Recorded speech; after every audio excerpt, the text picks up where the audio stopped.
नमस्कार, आप देख रहे हैं टोटल टीवी। मैं हूं सौरभ जौहरी। हमारी खास पेशकश शहर की सरकार में आपका स्वागत है।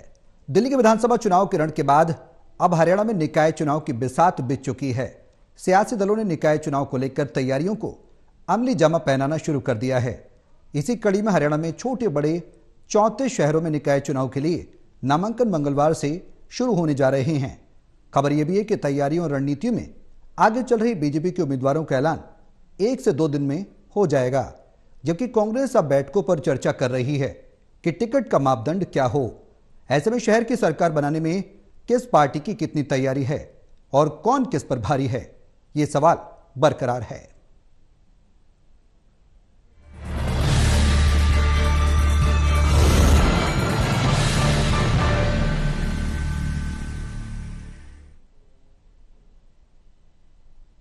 तो अब की शहर की सरकार पर किसकी दावेदारी सबसे ज्यादा मजबूत नजर आ रही है? हालांकि बीजेपी की डबल इंजन की सरकार के बाद अब ट्रिपल इंजन बनाने की तैयारी में बीजेपी जुटी हुई है। दिल्ली विधानसभा चुनाव के नतीजों के बाद बीजेपी के तमाम नेता कार्यकर्ता गदगद हैं और निकाय चुनाव में भी जीत का दावा कर रहे हैं और यह भी कह रहे हैं कि अगर दिल्ली विधानसभा चुनाव से पहले हरियाणा के निकाय चुनाव होते तो भी बीजेपी ही जीतती। ऐसे में कांग्रेस अपने आप को कहां पाती है? हालांकि कांग्रेस तमाम सवाल उठा रही है, खासकर बैलेट पेपर से मांग कर रही है और अपने उम्मीदवारों के सिंबल पर लेकर मांग कर रही है। क्या कुछ कांग्रेस की तैयारियां हैं? बीजेपी की तैयारी के आगे क्या सिफर तो साबित नहीं होंगी? इन तमाम सवालों का जवाब तलाशने की कोशिश करेंगे। तमाम पैनलिस्ट हमारे साथ मौजूद रहेंगे, लेकिन उससे पहले एक रिपोर्ट आपको दिखाते हैं। रिपोर्ट देखिए, फिर करेंगे चर्चा की शुरुआत।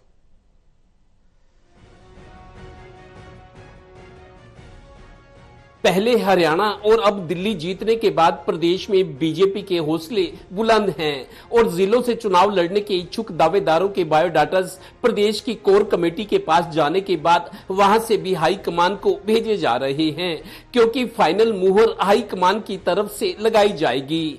खासकर मेयर और चेयरमैन पदों को लेकर पानीपत को छोड़कर कल 11 फरवरी से नामांकन शुरू हो जाएंगे, जो 17 फरवरी तक चलेंगे।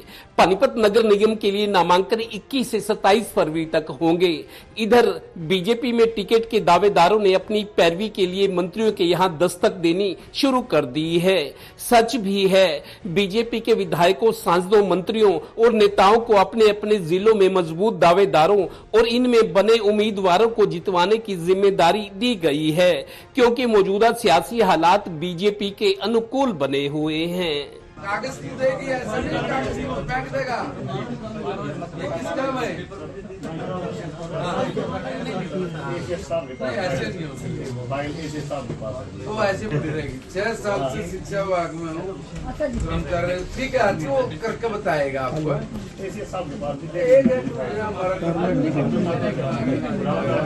गौरतलब है कि गुरुग्राम जिले में इस बार 2 मेयर बनने हैं। गुरुग्राम नगर निगम और पहली बार चुनाव में जा रहे मानेसर में भी मेयर बनना है। जाहिर है इन 2 जगह निगम पार्षदों और मेयर की टिकट फाइनल होने में मंत्री राव नरबीर सिंह और केंद्र में राज्य मंत्री राव इंद्रजीत की अहम भूमिका रहेगी। कुल 8 नगर निगमों में मेयर के अलावा अंबाला और सोनीपत में भी मेयर के उपचुनाव होने हैं, क्योंकि यहां के मेयर बीजेपी के विधायक बन चुके हैं। सभी 34 निकायों के नतीजे 12 मार्च को आएंगे। चर्चा हुई है उम्मीदवारों को लेकर के। हम जो हमारे नगर निगम के चेयरमैनों के लिस्ट का पैनल हमने बनाया है और हम केंद्र को उसको भेजेंगे। बात कांग्रेस की करें तो एक बार फिर इन चुनावों की कमान पूर्व सीएम भूपेंद्र हुड्डा को दी गई है। हुड्डा ने जिलों में चुनावों की जिम्मेदारी अपने खास और पूर्व विधायकों, मंत्रियों को सौंपी है। सोनीपत से पूर्व विधायक सुरेंद्र पवार, पानीपत में पूर्व मंत्री भीमसेन मेहता, रोहतक में बीबी बत्रा, कुरुक्षेत्र में पूर्व मंत्री अशोक अरोड़ा, अंबाला में नए सांसद बने वरुण मुलाना, फरीदाबाद में महेंद्र प्रताप सिंह। कांग्रेस की मीटिंगें भी अब आजकल में शुरू हो रही हैं। पानीपत में सोमवार शाम को कांग्रेस की मीटिंग हुई। 2018 में एससी रिजर्व की 5 सीट थी नगर निगम की, और अब की बार जो है ना एससी का कोटा खत्म करके 2 सीट खत्म करके भाजपा ने षड्यंत्र के तहत जो 20% आरक्षण है रिजर्वेशन का, उसकी अनदेखी करके जो बैकवर्ड क्लास को जो राउंड फिगर जनसंख्या का जो उठाया है वो 2024 का परिवार पहचान पत्र के अनुरूप लिया गया है।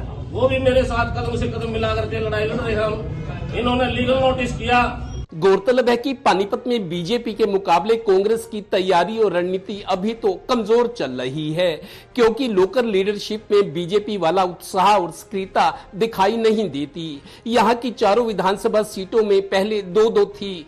बीजेपी ने इस बार चारों विधानसभा सीटें जीत ली हैं। इसकी एक बड़ी वजह ये रही कि लोकल लीडर्स लोकसभा और विधानसभा में पार्टी की लड़ाई लड़ने के बजाय अपनी अपनी टिकट की लड़ाई लड़ते हुए नजर आए। ये तो होना ही था। Bureau report, total news. तो शहर की सरकार में आज बात करेंगे कि शहर में किसकी धमक देखने को मिलेगी और बीजेपी की तैयारियां मैराथन चल रही हैं, देखने को मिल रही हैं। हालांकि गुणागणित की बात की जाए तो तमाम सियासी दल भी गुणागणित लगा रहे हैं। अब 11 तारीख से 11 फरवरी से निकाय चुनाव को लेकर नामांकन शुरू हो रहा है। किस सियासी दल की कितनी तैयारियां होंगी और किस तरीके का समीकरण हरियाणा की निकाय चुनाव में सियासत में देखने को मिलेगा, इस पर चर्चा के लिए हमारे सहयोगी हमारे साथ मौजूद हैं। उनका तारुफ मैं आपसे करा दूं। हिसार से टोटल टीवी के associate editor doctor Mahesh Kumar और वरिष्ठ पत्रकार वीरेंद्र सोनी जी हमारे साथ चर्चा में जुड़े हुए हैं। महेश, में शुरुआत आपसे ही करना चाहूंगा कि अब शहर की सरकार का जो बिगुल पहले बजा और अब काउंटडाउन शुरू हो गया है, किस तरीके का समीकरण देखने को मिलेगा, किसकी क्या तैयारी नजर आएगी, क्या सुगबुगाहट देख पा रहे हैं? देखिए, मुझे लगता है कि इस बार भी जो आगाज है वो किया जाएगा। सबसे पहले कैंडिडेट्स के नाम सामने आएंगे, भारतीय जनता पार्टी की तरफ से सामने आएंगे। सबसे पहले जो चुनावी तैयारी बीजेपी कर चुकी, सबसे पहले आवेदन लेने का काम किया गया, सबसे पहले पैनल बनाने का काम किया। अब पैनल पर फैसला लेने का काम भी भारतीय जनता पार्टी के लोग कर रहे हैं और बीजेपी के लोगों ने सुनिश्चित किया है कि जब भी वो अपने उम्मीदवार के नाम पहले देते हैं तो उनके लिए फायदे का सौदा बना रहता है। चाहे विधानसभा चुनाव की बात की जाए, लोकसभा चुनाव में भी काफी वक्त पहले जो है अपने उम्मीदवारों का ऐलान भारतीय जनता पार्टी कर चुकी थी। तो अब ये मानकर चलिए कि नगर निगम चुनावों में भी जो आगाज है उम्मीदवारों के ऐलान का, वो भारतीय जनता पार्टी की तरफ से होने जा रहा है। सबसे पहले बीजेपी अपने उम्मीदवारों को उतारने का काम करेगी। सबसे बड़ी चिंता कांग्रेस पार्टी की जो इस वक्त बनी हुई है वो ये है कि यहाँ मजबूत उम्मीदवार चुनाव मैदान में तैयार नहीं है। चुनाव मैदान में घोड़े उतारे जाने हैं कांग्रेस पार्टी की तरफ से, वो कमजोरी की स्थिति में है और कमजोरी इस कदर है कि उम्मीदवार कांग्रेस पार्टी के चुनाव मैदान में टिकट पर उतरने के लिए या तो तैयार नजर नहीं आ रहे या वो दिलचस्पी नहीं ले रहे, इनकार वो कर रहे हैं। तो ऐसे में जब उनका उम्मीदवार बेहद कमजोर होगा तो आगे का जो चुनावी नगर है और ज्यादा मुश्किल कांग्रेस होने वाला है, क्योंकि यहाँ संगठन चुनाव लड़ता है भारतीय जनता पार्टी में। उनका उम्मीदवार कमल का निशान होता है, किसी भी उम्मीदवार को बीजेपी उतारेगी वो मजबूत बन जाएगा चुनाव प्रचार के लिहाज से, तैयारियों के लिहाज से, संगठन के लिहाज से, मैनेजमेंट के लिहाज से। और सबसे बड़ी बात है कि जो भारतीय जनता पार्टी के प्रचारक हैं वो ग्राउंड जीरो पर पहुंच पूरी रणनीति को अपने अनुरूप ढालने का काम करते हैं। लेकिन कांग्रेस पार्टी का जिक्र किया जाए तो यहाँ पर सबसे बड़ी जो परेशानी इस वक्त कांग्रेस पार्टी के सामने खड़ी है वो मजबूत उम्मीदवारों की कमी है। चिताऊ उम्मीदवार कांग्रेस पार्टी के पास नहीं है। आधे पूरे मन के साथ अगर कोई चुनाव मैदान में उतरा भी तो वो कितनी चुनौती दे पाएगा, ये सबसे बड़ा सवाल है। वीरेंद्र जी, अब शहर की सरकार को लेकर सुगबुगाहट तेज है, सियासी दलों की तैयारियां हैं। कल यानी 11 तारीख से निकाय चुनाव को लेकर नामांकन भी शुरू हो रहा है। कांग्रेस और बीजेपी को किस तरह से देखते हैं, क्या कुछ तैयारी नजर आ रही हैं और जमीनी स्तर पर किस पार्टी की कितनी ज्यादा धमक मजबूत नजर आ रही है? क्योंकि बीजेपी की तैयारियां मैराथन चल रही हैं। बीजेपी के तमाम कद्दावर नेता भी इस बात को कह चुके हैं कि दिल्ली चुनाव अगर बाद में भी होता तो भी हम निकाय चुनाव पर कब्जा करते, जनता हम पर भरोसा जताती, क्योंकि हम विकास की राजनीति करते हैं। देखिए, भारतीय जनता पार्टी और कांग्रेस में ये एक तरह का शक्ति प्रदर्शन है। विधानसभा चुनाव के बाद पहली बार ऐसा हो रहा है कि दोनों दल फिर आमने सामने होंगे। लेकिन इस समय स्थिति ऐसी बनी हुई है कि भारतीय जनता पार्टी का पलड़ा भारी है। जो एक आसार दिखाई दे रहा है कि भारतीय जनता पार्टी के लिए ये राह आसान है। उसका कारण है क्योंकि अब लोगों को ये लग रहा है कि अगर निगम के अंदर हमने काम करवाने हैं, विकास कार्य कराने हैं, तो भारतीय जनता पार्टी की राह ही लेनी पड़ेगी। क्योंकि भारतीय जनता पार्टी दिल्ली के विधानसभा चुनाव जीतने के बाद कार्यकर्ताओं का मनोबल बहुत तेज है और कार्यकर्ता इस बात को बिल्कुल आशान्वित हैं कि निगम चुनाव के अंदर भारतीय जनता पार्टी को प्रचंड बहुमत मिलेगा। और जहां तक देखिए उम्मीदवारों के चयन की बात है, देखिए भारतीय जनता पार्टी में टिकट के चाहवान बहुत ज्यादा है। चाहे मेयर का पद हो, चाहे पार्षद का पद हो। उसका कारण है क्योंकि सबको लगता है कि भारतीय जनता पार्टी का टिकट मिलना ही जीत की सुनिश्चित है, जीत की गारंटी है। और बगावत इसलिए नहीं होगी क्योंकि सामने कोई विकल्प नहीं है, कांग्रेस मजबूत नहीं है और उनको ये लग रहा है कि भारतीय जनता पार्टी में बगावत का कोई लाभ नहीं होगा। जो लोग बागी भी हो जाएंगे उनको कोई लगता नहीं है कि उनका कोई आगे भविष्य रहने वाला है, इसलिए वो भारतीय जनता पार्टी में ही अपना भविष्य तलाशेगी। अब भारतीय जनता पार्टी को यह तय करना है कि परिवारवाद से ऊपर उठना है, जो वर्तमान पार्षद हैं या उनके स्थान पर नए चेहरों को महत्व देना है। परिवारवाद और जातिवाद ये टिकट के अंदर टिकट निर्धारण में मुख्य भूमिका निभाते हैं। क्या भारतीय जनता पार्टी के नेताओं को जो परिजन है उनको ही टिकट मिलेगा या नए चेहरों को महत्व मिलेगा? इस समय चर्चा ये भी आती है कि चाहे प्रदेश स्तर के पदाधिकारी हो चाहे जिला स्तर के पदाधिकारी हो, वो अपने परिजनों को चुनाव लड़ाने पर वरीयता दे रहे हैं, लेकिन प्रदेश कोर कमेटी अब ये तय करेगी क्या परिजनों को टिकट देना है या यह तय करेगी जो वर्तमान पार्षद हैं उनको भी दोबारा मैदान में उतारना है या उन पर भरोसा जताना है या नहीं जताना या नए चेहरों को वरीयता देनी है। तो पार्टी अपने भविष्य की जो मॉडल है, एक जो रूपरेखा है, एक जो रोड मैप तैयार करेगी, वो निकाय चुनाव से ही तैयार होता है। तो निकाय चुनाव के अंदर देखना कि पार्टी अपने नई जो नेतृत्व है, जो नया अपना एक लीडरशिप पैदा करना चाहती है, ये एक राजनीति की नर्सरी है।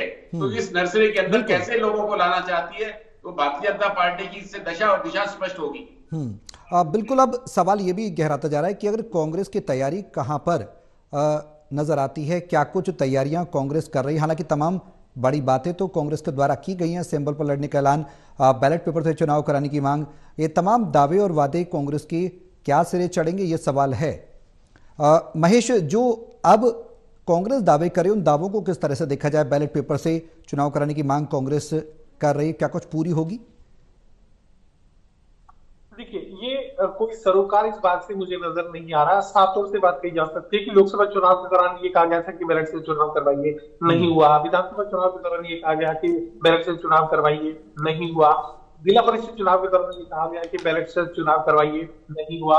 अब कैसे लगता है कि जब ये मशीनें पहुंच चुकी हैं, सारी उनकी जो टेस्टिंग है वो तमाम मशीनों की जा चुकी है। हर एक जो जिला है जहां पर नगर निगम के चुनाव होनी है या जहां पर भी निकाय चुनाव होनी है, वहां पर ईवीएम मशीनें पहुंचाई जा चुकी है। तो इस मांग का कोई मतलब नहीं बचा है। और पिछली बार भी हमने देखा, जब चुनाव आयोग से सवाल किया गया कि कांग्रेस पार्टी की तरफ से मांग की गई थी, तो उन्होंने ये जवाब दिया कि ये मांग सिर्फ मीडिया में की थी, कोई भी लिखित इस तरह की मांग जो है कांग्रेस पार्टी की तरफ से चुनाव आयोग को दी ही नहीं गई। तो ऐसे में ये बात कही जा सकती है कि फिर मीडिया के कैमरों के सामने ये जो मांग है रखी जाती है कांग्रेस पार्टी की तरफ से कि यहाँ बैलेट से चुनाव करवाए जाए। इस तरह की कोई लिखित मांग तो चुनाव आयोग तक कभी कांग्रेस पार्टी पहुंचाती नहीं है। और अगर ऐसी कोई मांग होगी तो उसका कोई सरोकार, कोई मतलब नहीं बचा है। ये मशीनों से ही ये जो चुनाव है करवाए, इसमें कोई किंतु परंतु है। टोटल टीवी के एसोसिएट एडिटर देवेंद्र कथुरिया भी हमारे साथ चर्चा में शामिल हो गए। देवेंद्र, कांग्रेस और बीजेपी की क्या कुछ तैयारियां देख रहे हैं? शहर में किसकी सरकार बनती नजर आ रही है? हालांकि बीजेपी ट्रिपल इंजन की सरकार बनाने को लेकर शंखनाद कर चुकी है। जहां तक तैयारी की बात है, मैं ये कहूंगा बीजेपी तैयारियों में आगे आगे और कांग्रेस पीछे पीछे।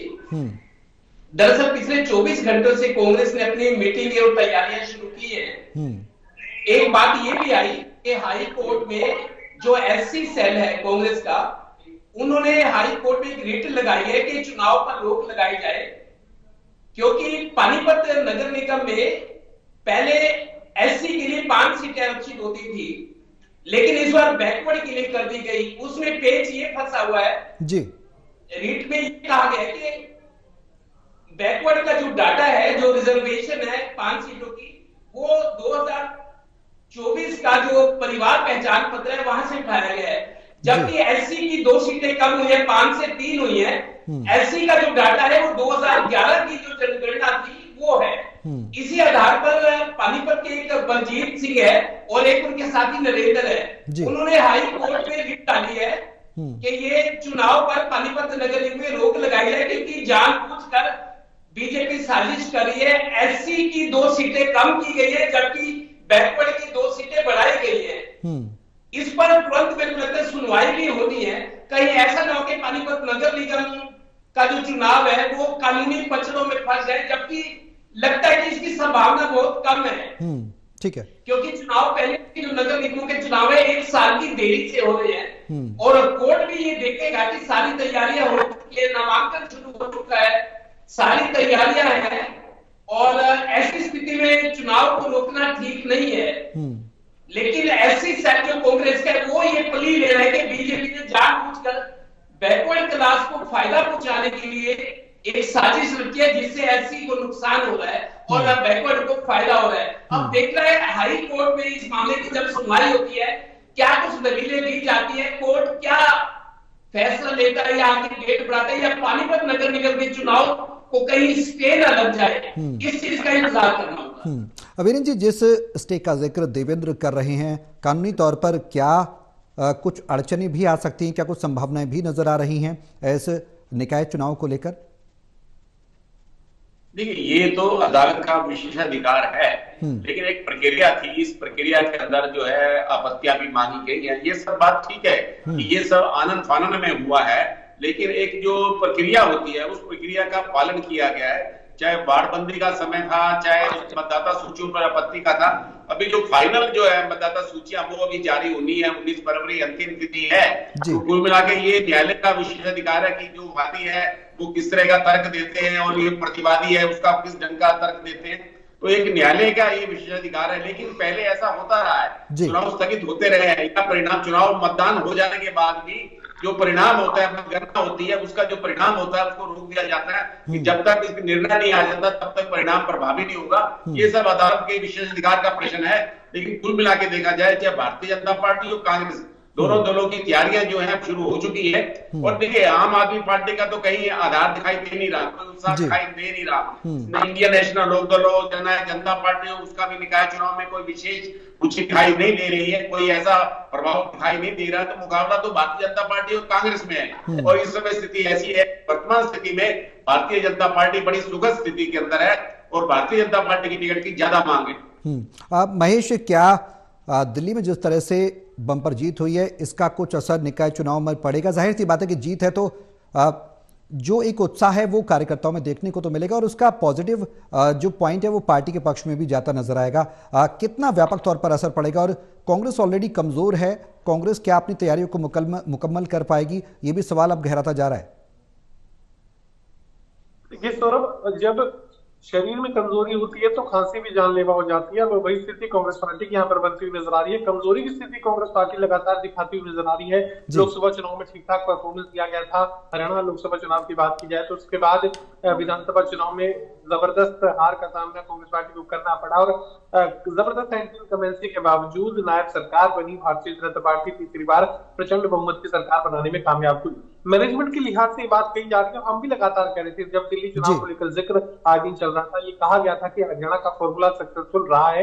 एक उम्मीदवार को जिस तरीके से ट्रैक और ट्रेस किया जा रहा था भारतीय जनता पार्टी की तरफ से, उसी लिहाज से हम लगातार ये दावा कर रहे थे कि भारतीय जनता पार्टी का परफॉर्मेंस जबरदस्त होगा। वजह ये थी कि हरियाणा के लोग जो चुनावी मैनेजमेंट हरियाणा की सीटों पर कर रहे थे, तमाम उन्हीं लोगों को जिम्मेदारी दिल्ली में चुनावी मैनेजमेंट के लिए और मैनेजमेंट हर तरीके का किया गया था। तो ऐसे में ये माना जा सकता है कि परफॉर्मेंस जो है यहाँ shining performance Bharatiya Janata party की तरफ दिया जा रहा है। और ये मैनेजमेंट के जो लोग हैं, भारतीय जनता पार्टी के जो लोग चुनाव मैनेजमेंट हरियाणा का कर रहे थे उसके बाद दिल्ली प्रदेश का किया, दरअसल ये अपने फुल फॉर्म में इस वक्त नजर आ रहे हैं और हाल फिलहाल पूरी घटनाक्रम से ये वाकिफ हैं, कौन मजबूत है, कौन कमजोर है, किसकी कमजोरी क्या है और पैसे का इस्तेमाल कैसे हो सकता है, संसाधनों का इस्तेमाल कब, कहां और कैसे होगा, कौन कमजोर है और कमजोर कड़ी तलाशना इन्हें बेहद आसानी से आ चुका है। और हाल फिलहाल जो लोकसभा का चुनाव भी उन्होंने करवाया, विधानसभा के चुनाव करवाए, तो ऐसे में कोई लफ्ज टटोलने में, तलाशने में कोई बहुत ज्यादा देर इन मैनेजमेंट के लोगों को नहीं लगेगी। और ये जो कवायद है कांग्रेस पार्टी को शुरू से करनी है, जीरो से काम शुरू करना है, जबकि भारतीय जनता पार्टी के लोग अपना काम पूरा कर चुके हैं। तो इसमें कोई चुनौती पर भारतीय जनता पार्टी की नहीं है, क्योंकि फुल फॉर्म में इस वक्त भारतीय जनता पार्टी का नेता, कार्यकर्ता और वोटर तीनों बने। देवेंद्र, अब सवाल है कि टिकटार्थियों को लेकर किस तरह की रणनीति देखने को मिल सकती है सियासी दलों के बीच? सौरभ, आपका सवाल दोबारा। टिकटार्थियों को लेकर किस तरीके का दांव देखने को मिल सकता है? क्या नए चेहरों को भी दांव खेला जा सकता है? क्या कुछ जानकारी है संक्षेप में, समय कम है। बीजेपी में की गुंजाइश बनी हुई है सौरभ। मनोहर दास जो बड़े नेता है जिन्हें कोई फैसला भी करना है, उनका भी एक बयान पानीपत में आया था जब उनसे सवाल किया गया कि बीजेपी नए चेहरों के लिए जानी जाती है, बीजेपी अलग अलग तरह के प्रयोग करती है चुनाव में, किसी को मुख्यमंत्री बना दे, किसी को टिकट दे दे, किसी को चेयरमैन बना दे, कुछ नहीं किसी को पता। तो नए चेहरे यकीनन तौर पर आपको नजर आएंगे, खाली पानीपत की बात नहीं बाकी जगह भी, क्योंकि जहां एंटी इनकम्बेंसी का खतरा है या जहां चेहरे बदलने की जरूरत है उसकी वजह कोई भी हो, तो बीजेपी चेहरे यकीनन तौर पर बदलेगी और कुछ नए चेहरे आएंगे सामने।